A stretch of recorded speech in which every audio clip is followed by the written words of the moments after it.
मध्य प्रदेश में किसानों से गेहूं और धान की सरकारी खरीद राज्य सरकार पर अब भारी पड़ने लगी है। समर्थन मूल्य पर इन दोनों फसलों की खरीद में राज्य सरकार का खर्च लगातार बढ़ता गया, लेकिन इसी दौरान केंद्र सरकार द्वारा उपलब्ध कराई जाने वाली राशि में कमी आ गई है।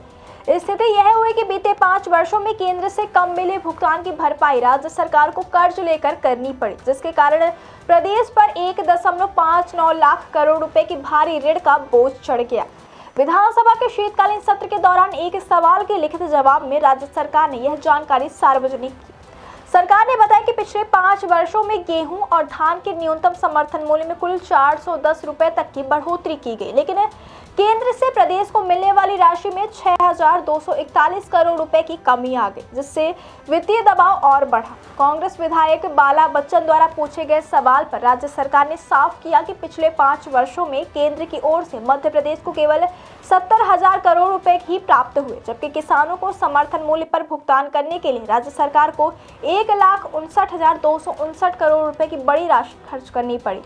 केंद्र द्वारा भुगतान में आई इस भारी कमी के कारण राज्य सरकार को किसानों को समय पर भुगतान करने के लिए बैंकों से कर्ज लेना पड़ा।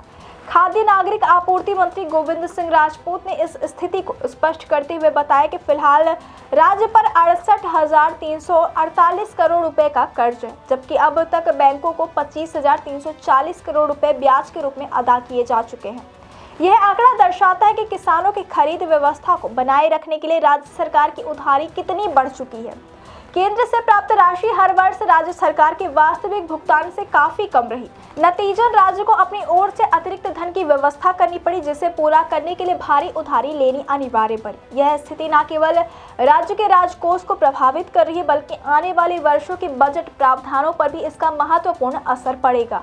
मध्य प्रदेश में गेहूं और धान खरीदने का काम नागरिक आपूर्ति निगम और सहकारी विपणन संघ द्वारा संचालित किया जाता है, लेकिन दोनों ही संस्थाएं भारी कर्ज के बोझ से दब चुकी है। जानकारी के मुताबिक नागरिक आपूर्ति निगम पर 1,21,740 करोड़ रुपए का कर्ज है और अब तक इसके लिए 18,930 करोड़ रुपए का ब्याज चुकाया गया है। वहीं सरकारी विपणन संघ पर 37,513 करोड़ रुपए की उधारी है और इसके पहले 5,599 करोड़ रुपए का ब्याज अदा किया जा रहा है। राज्य सरकार के मुताबिक केंद्र से कम मिल रही राशि की भरपाई करने के लिए इन संस्थाओं को कर्ज लेना पड़ा, जिसकी वजह से समय के साथ उनका वित्तीय बोझ और अधिक बढ़ गया। केंद्र से मिले कम भुगतान और लगातार बढ़ते कर्ज को लेकर यह मुद्दा राजनीतिक विवाद का विषय भी बन गया। हाल ही में मध्य प्रदेश सरकार द्वारा धान और गेहूं की खरीद न किए जाने के निर्णय पर कांग्रेस ने कड़ी आपत्ति जताई और इसे किसानों के हितों के खिलाफ बताया। दूसरी ओर सरकार ने तर्क दिया कि राज्य की आर्थिक स्थिति और केंद्र से मिल रही अपर्याप्त राशि को देखते हुए खरीद प्रक्रिया प्रभावित हो रही है। इसी के साथ यह भी उल्लेखनीय है कि सरकार ने गेहूं और चने पर नई MSP तय की है और सोयाबीन की खरीद भावांतर योजना के माध्यम से की जाएगी।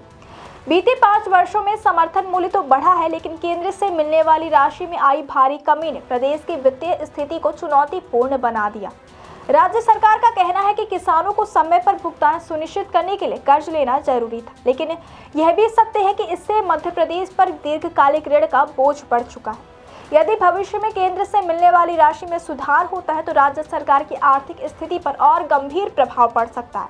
ऐसे में आवश्यक है कि केंद्र और राज्य दोनों मिलकर ऐसी व्यवस्था तैयार करें जिससे किसानों को समय पर भुगतान भी मिले और राज्य के वित्तीय संसाधनों पर अनावश्यक दबाव भी न बढ़े।